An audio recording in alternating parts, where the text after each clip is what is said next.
King's strategy of freedom, justice, and equality was the best way for our people to go. So he wanted to take the civil rights struggle from the level of civil rights to the level of human rights. And rather than trying to lodge our case with the United States Supreme Court, he wanted to make an argument for human rights before the United Nations and the World Court, because he actually saw, you know, today, for example, we hear people talking about genocide going on in the Sudan or other parts of the world. In 1964 and 65, Malcolm was saying that the white supremacist government of this country, the white supremacists in this country were actually committing acts of genocide against African Americans. So he was making the case for genocide and also making the case for human rights. And he was trying to get a buy-in from Dr. King in order to move in that direction. And you have to remember now, both Dr. King and Malcolm had gone outside of this country in 1964. Malcolm made the pilgrimage in April of '64, and Dr. King got the Nobel Peace Prize in December of 1964. So when both of these men came back inside of the United States in 1964, they had shifted from a race-based analysis of the problem to more or less a class analysis and also an international analysis. You remember Dr. King was talking about voting rights.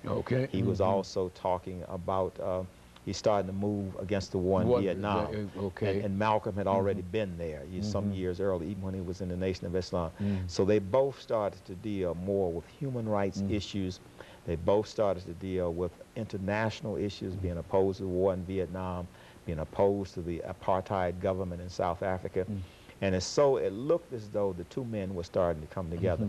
As a matter of fact, he was assassinated on February 21st, 1965, which was on a Sunday at 3 o'clock. That following Tuesday, he was supposed to meet with Martin Luther King at the home of Sidney Poitier. They were supposed to come together and have a discussion about how Malcolm could get on board with the civil rights movement and take it to the next level. Because there's no doubt that Malcolm completely dominated the ghettos of the North, and also some of the ghettos on the West Coast, like Los Angeles, San Francisco, and so forth. King completely dominated the southern region. So the leaders, these two leaders, one being the champion of the blacks in the inner cities of the North, and the other one being the champion of the working class in the South, as well as the peasants, the sharecroppers in the South, in Alabama, and Mississippi, and Arkansas. So had those two men come together in 1965, the kind of problems that we're looking at now would probably not be in existence, because those two men, I think, working in tandem, working together, would have been the type of unity that we needed on the international front as well as the local scene. You know, you spoke earlier about Dr. King and Malcolm, and I think that at one time you indicated that Malcolm and King sort of play the same role in a real sense, and they were both disliked intensely by J. Edgar Hoover.